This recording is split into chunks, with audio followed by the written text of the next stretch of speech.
And she was a stand-up comic for 8 years, but her passion is working to help people to be the best they can be. I'm delighted to welcome Shelley Bridgman to the You and Your Business studio. Hiya, Shelley. Hi, really good to be here. Looking Yeah, forward to talking fantastic. to you. Yeah, great. I'm looking forward to this interview. But I'm afraid I'm going to take you back just a few years to school, as I do with all of my guests, just to get a sense of, were you the academic or were you the one who just couldn't wait to get out of the place? Oh my God, I was definitely the latter. And I can laugh about it now. The pain has subsided over the years, But I left school literally when I was 14. Wow. Because my birthday is in May, and in the April when it was Easter and I didn't go back. I just hated it. It was an environment that didn't serve me. I learned very little. I wasn't a disruptive child, but I just hated the school environment. And what was it? Was it the discipline? Was it was it I your think, I missed 3 years of schooling when I was very young because I was very ill for, I missed about 3 years. And when it got to the 11 plus, I always remember a teacher saying to me, don't worry, you won't pass it because you're not very bright. And I love encouragement like that. So I proved him right and failed it. But, how dare a teacher say that to any child? And by the way, it was a collective because he said it to the whole class. And I think I believed that for a long time, that I wasn't very bright. And it all seemed a bit pointless to me. My saving grace was I was good at sport. So, that was the way I survived, really. Isn't it amazing how sort of such an influence at such a young age can have you thinking in a particular way? Shocking. Anyway, I hold no grudges. I still remember his name. Okay, we'll leave it there. Okay, so obviously, we're out of school and we have to do something for ourselves. So tell me, where were you? Well, I left because I'd been offered a job, just really, I don't know, £5 a week, I think I was on in an office. And I did that for about a year, hated it, got a job that was quite well paid doing admin work. And I was just off Carnaby Street. Oh, cool. And this was at the time when Carnaby Street was the fashion capital, we're talking late 60s. And I was earning a lot of money, spent it all on clothes, alcohol and clubbing. So I'm not going to pretend to you it was a miserable life. It wasn't. No, I'd say that must be. I was having fun, but I was in a kind of bubble, really. Yeah. Because I wasn't going anywhere, but it was an outlet. And I still love music to this day. But it really wasn't very helpful. And that broke because a friend and I decided to go hitchhiking. Oh, right. We went off, I think I was 20. We went off for 3 months, came back, and I thought, well, the only thing I like is travel. Right. So I joined a travel agency. And that was funny in itself because it was a little agency in Barkers of Kensington. You ever seen Are You Being Served? Do you remember that? Yeah. It's just like that. Oh, really? Anyway, I did that and I worked my way up and eventually I started my own travel business. Oh, right. Because in my last travel job, I was made redundant and it was such a humiliating experience because they didn't even know who I was. I was just a number. So I was crossed off.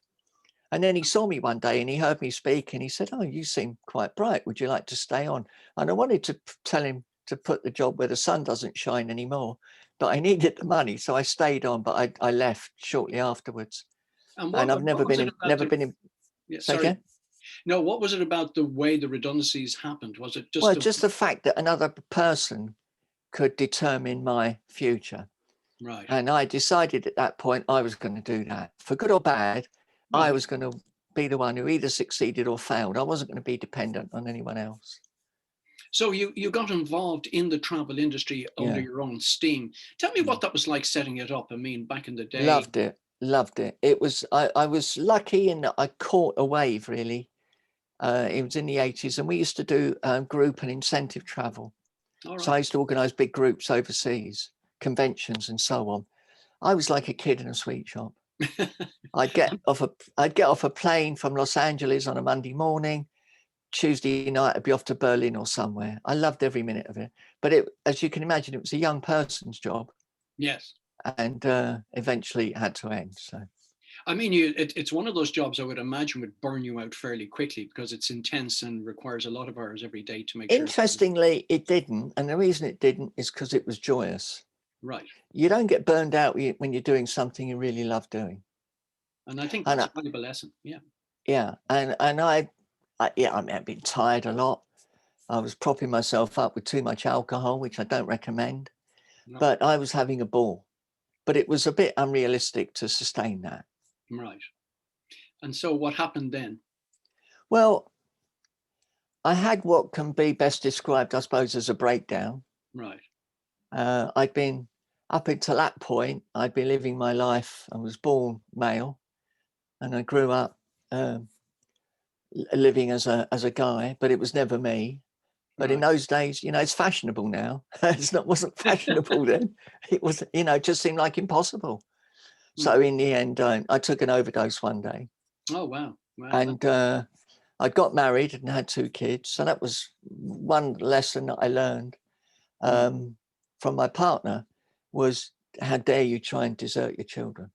Oh, wow. And I'd never seen it like that. It was just what I needed, because we get involved in a spiral of self-pity and we don't see outside of the vortex we're in. And I needed somebody to shake me out of it. And at that point, I hadn't realized I was having any impact on the world. And it was somebody saying that to me. And I thought, wow, I really needed to have this lesson. And it must have been interesting because I presume what's been happening was you were sort of forced to live a conventional life as. Oh, yeah. Nobody would have known. Yeah. You know, nobody would have guessed. So I disappeared. I was never formally diagnosed as an alcoholic, but effectively I was, because I was traveling, remember? I was buying this stuff dirt cheap. Yes, of course. So I was drinking about 1 litre of spirits a day. Wow. Okay. And you can't do that for too long. No. You know, but of course, what I was really doing was not facing up to what I needed to face up to. And that's what I've learned about working with business owners and so on. People need the truth. You know, they will hear the truth. If you say, look, John, you know, this isn't working. Why'd you keep doing it? Yeah. And they'll keep doing it because it's what they know, and it's too painful to risk doing something else. And when we can really stay with somebody and look them in the eye and say, you know, this is what's going on. This is how it is. You know, you're not on your own with this. I'm with you. But let's cut out the whatever phrase you want to use. And people will always hear the truth if it's said with compassion, you know. Sure. And we're too afraid sometimes to say it as it is. Doesn't mean to go around hurting people's feelings. But if I'm coaching a business owner, which I do, not how to run a business, but how to be the best version of themselves they can be, I'm not doing them any good if I don't encourage them to confront what they need to confront. Yeah. But hopefully I'll do it in a way that they'll feel supported by. You know, the world is full of, you know, I was joking to you when we met that 2 years ago or 3 years ago was the year I gave up expecting politicians to do anything. The penny finally dropped. Yes. It's not going to happen. I don't care what color the rosette is. It won't happen. And the reason it won't happen is it's because of us, because we expect them to do certain things. And if they don't tell us they're going to do them, we won't vote them in. So the sooner we face up to the truth that we get the governments we deserve and we stop relying on them to change the world, then we're going to get somewhere. And I think more and more people are doing that. I work a lot with B calls and people who are consciously making money. They're trying to make a difference because they've seen that if we rely on whoever the prime minister is or the president or the Taoiseach, whatever, it's not going to happen. I don't care which country you look at in the world. It's the people that make the changes. I mean, as somebody who's 2 things, I suppose, are 2 dynamics in your life. Number one is growing up in a society where, you know, what you were experiencing was something other people were experiencing, but was kept probably under wraps more. I didn't even know that it was possible to do anything at that time. Sure. And I grew up on a council estate where the dogs went around in 3s at night. You know, I mean, it was not somewhere that it would have been easy. And in fact, I got bullied a lot. Right. But I had to find a way of overcoming that. You know, we do, don't we? We find a way if we're determined enough. And I didn't have a lot of choice. It was sink or swim, really. And in terms of what you're seeing today, I mean, we've moved on many decades since the start of this for your journey. How much change have you seen, a real change that's out there, particularly in business, because you're well experienced in business? Well, I think in business that I think that move towards not just being responsible to shareholders, but, you know, what's our business why? What's our vision? We never talked about visions. Companies will put a mission statement on the wall and then cover it up with a coat when they come in the morning. Let me tell you something that was really interesting. I used to write diversity and inclusion policies. All right. You know, people thought, well, you know about this stuff, you can do it. And I did. And I used to charge for it. And I used to keep charging more because I hated doing it. And people kept paying me. It's interesting, isn't it? And then one day, I'd written one for a very well-known high street brand. And we're talking hundreds of branches around the UK. Sure. And in Ireland. And I got a phone call. And the personnel had all changed, as they do, don't they, with big companies. And they said, look, I understand you do diversity and inclusion policies. We're interested in having one done. And I said, excuse me, don't you mean updating the one you've already got? And they said, no, we haven't got one. I said, I think you'll find you have, because I wrote it. Wow. Wow. And that says it all, doesn't it? You know, they tick a box. Oh, yeah, we've got one of those. Put it in a nice binder, put it on a shelf. Nobody ever reads it. Yeah. They literally didn't know they had it. And I'm talking 5 years, not 15 years. I'd question. Now, either I wrote it really badly and everyone said, look, this is pointless, or they really weren't invested in it because they were doing what they thought they should do. And when a business does that, it loses its soul. You know, if you don't have a real purpose to solve your customers, to serve your customers rather, and to solve a problem, whether it's supplying pharmaceuticals at the right price or food or clothing, if you get the clothing done in a sweatshop and you really don't care what conditions those people are in, sure, people buy it because it's cheap. Immediately somebody else is cheaper, now they're gone. So it's not a sustainable business. And this is all about culture within an organization. And it's very strange. And it comes from the top, Alec, as you know. Oh, I know indeed. Yeah. And it must be very questionable these days because we're seeing a lot of drive towards more and more profitability at the expense of what we'd call, you know. We are, but I'm very encouraged that there is a big movement now, and it's growing, of people that are saying, this isn't enough. What are we putting back? What's the cost to the environment of producing the product that we produce? Mm. How can we make a contribution? If we are doing that, how can we put it back? How can we do something that makes a difference? And I think that's really encouraging. And I think that's going to grow. And I think the pandemic has made people take a step back. Yep. It's been difficult, but a lot of people are thinking, well, okay, I need to reframe this business of mine. I need to think about what, you know, of course we want to make money. There's no shame in people making money, but what am I doing? What am I really making a contribution to? And where are you seeing the greatest changes in size of organization? Because you'll have a lot of what we call SME type companies who would say, oh, we don't have the resources to handle situations like this, or we don't have probably the willpower is what they're really saying. Yeah, I think they're asking the wrong question. Because I think if the question is always, what does the market want and what can I provide? That's always there anyway, isn't it?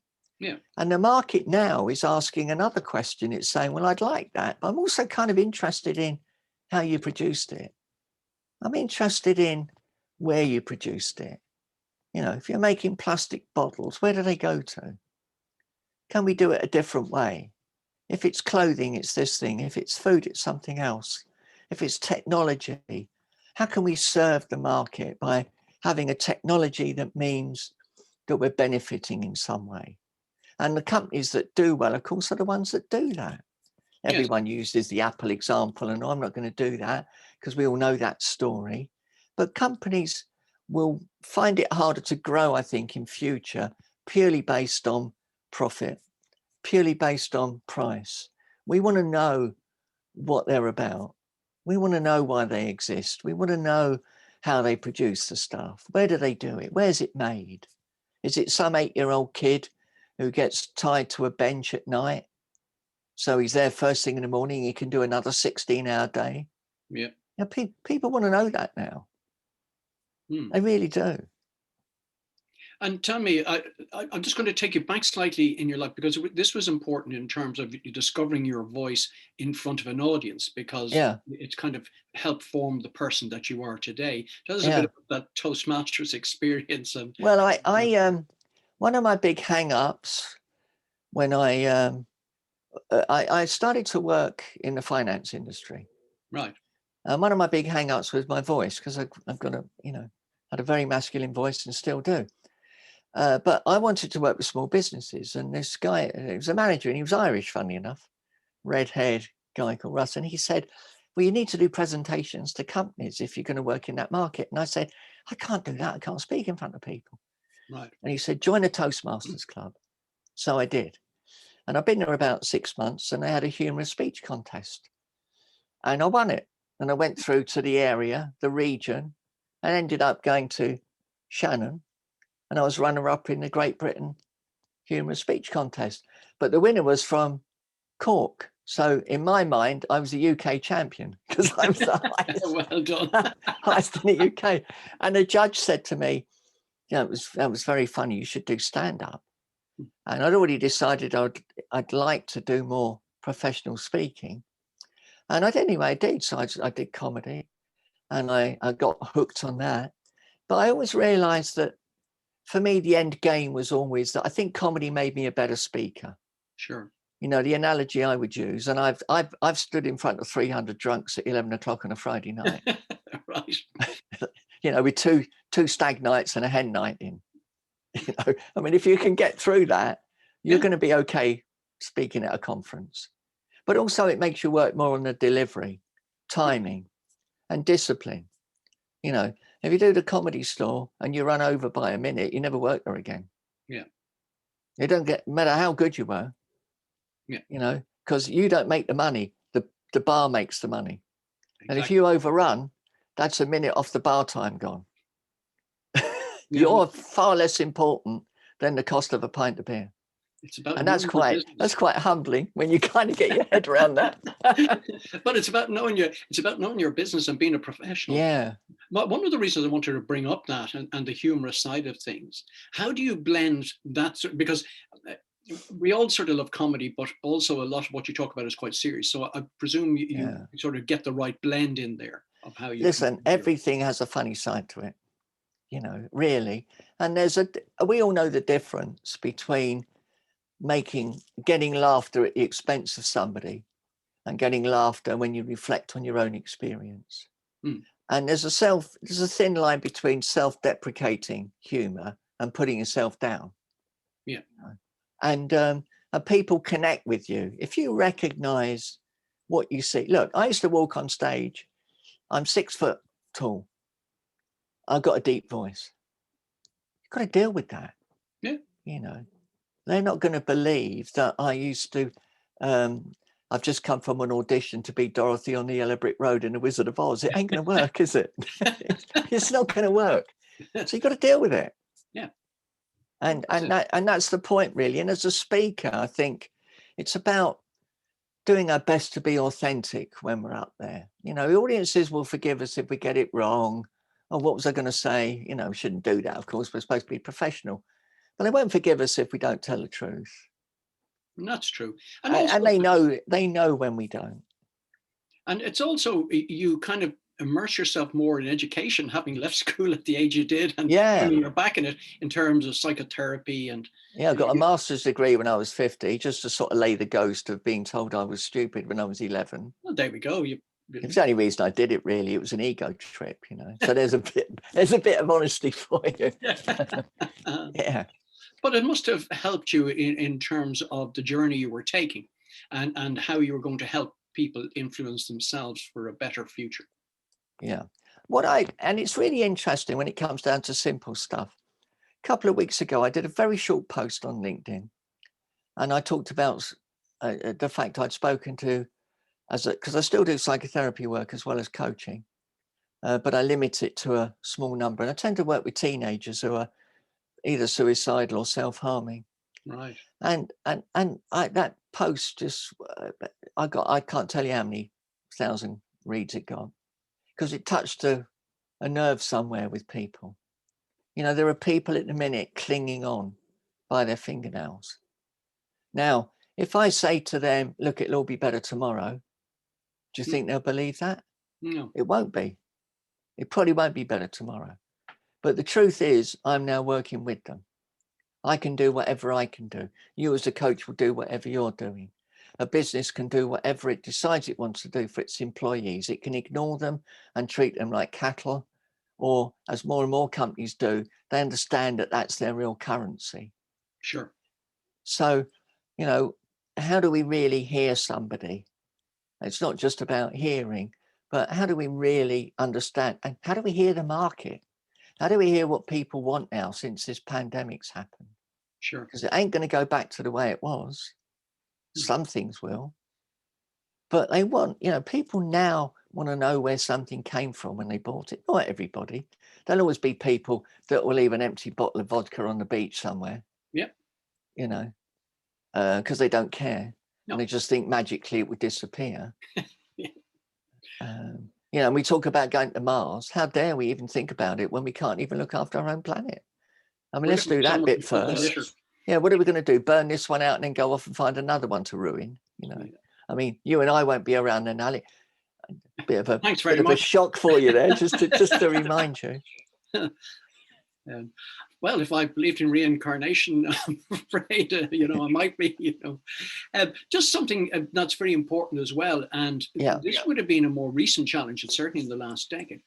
The influence of social media, particularly on the topics that you speak around, and how it's impacting, and how do you cope with that? Well, I don't know. I mean, I've had my share of trolls in the past. I think there's something about being selective about where you are anyway. You know, I suspect you and I probably, I'm on LinkedIn a lot because I'm business to business. Sure. So I don't spend very much time on the other platforms, one or two of them. It's finding out, you know, where your people are. You want to, rather than just trying to talk to everybody. I can't control that. And there will always be people that will get their needs met by putting other people down and making their lives miserable. I mean, we've seen it with footballers, haven't we? Oh, yeah. It's going on now. You know, we've had Black Lives Matter, and now there's more racist garbage on social media than there ever was before. Yeah. It's tragic. Yeah, and the only way that will have to change is when social media changes. Either it gets closed down or it gets to grips with dealing with it. Instead of saying, oh, we abhor it and we would like to do all we can. Well, do all you can and you'll stop it. That's true. It's not difficult.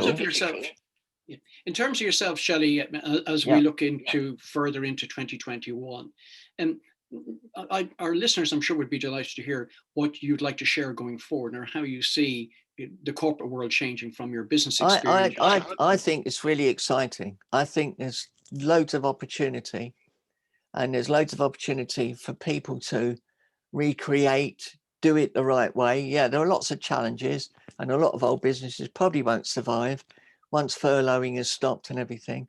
So there's going to be, I think, a fair bit of distress out there. But it's a real opportunity now. People have thought more about resetting and doing things differently and individually making more of a contribution. We're more aware of people that need support. You know, nobody really understood quite what it was like to be a frontline worker in a hospital. No. Now we've seen it, and we've seen those people in tears at the end of shifts when they've lost 4 people, you know. Yes. And they're supposed to know how to deal with that, but nothing prepares them for that. And we've learned to value them a bit more. Not that I don't know whether governments have, but individuals have learned to do that.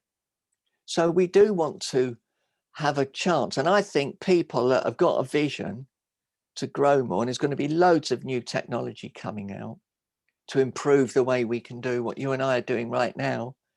Sure. I'm not into technology, but I know people who are, and I know there's a lot happening under the surface that's going to change. So the big opportunity we've got, I think, is to run a business that makes a profit, but the be all and end all is that and making a difference. I mean, you can do both. And they're the ones that will win because they're the ones that people will support. If I can pay £2.50 for the same product in two places, whereas before I may not have bothered too much, now I'm going to go to the one that resonates with me. Sure. I'm going to go to the brand that speaks to me. And I'm going to work as an employee. I'm not an employee anymore, never will be. But employees are going to make those choices as well. So the companies that have got a clear vision and a clear mission, they will attract people that want to follow that. So they'll create a culture of people that want to do it in that way. Is there any sort of examples out there that you would see as sort of leading lights in today's world? Oh, I don't really want to name anyone because it's not fair and I don't know enough. Okay, that's fair enough. Yeah. And I think that would be unfair. But I have worked with a couple of companies, especially, I think, B Corps, because to be a B Corps, you have to pass certain criteria to show that you're out there making a difference. Big thing for me is not to worry about, what I would say to any business is, don't worry about getting it dead right. Worry about trying to get it dead right. Through the intention, people will follow you. Through the lead that you're taking, even if you've not got it dead right, people will support you. They won't forgive you anymore for not bothering or not caring. They'll forgive you for trying and not getting it quite right, as long as you work on putting it right. So it's the intention. Everybody can do that. You and I and everyone we speak to can have the right intention. Sure. Nothing stops us from that. Yeah, and I think it's fair also that the people who should really get the message are the bean counters or those in finance who seem to always want to put a price in everything. Yeah, the ones that phone me up and say, can you write a diversity and inclusion policy when they've already got one? So we can hang our coat over. That still blows me away, really. I mean, I'm laughing. It's not funny. It's tragic. But so don't produce a policy. Produce an action, you know. Produce something that people are going to act on. Don't just put something on a shelf so you can lean on it when you need it. Yeah, no, I fully agree with you. In the sort of 30 seconds we've left, have you a final message for our audience out there? Yeah, it's been tough, but have some fun. You know, go out and enjoy what you do. If you don't enjoy it, you're not going to get very far. And find other people who are like you. There's a lot of them out there. Don't be despondent. Look at it as an opportunity. Right. And if people want to find out more about you, Shelley, that's H-E-L-L-E-Y Bridgman, yeah? Yeah, Shelley Bridgman. No E in Bridgman if you want to be pedantic about it. I'll do it for you. ShelleyBridgman.com, or I'm on LinkedIn. And my book is on Amazon and available in all good charity shops as well. So. And what's it called, Shelley? Stand up for yourself.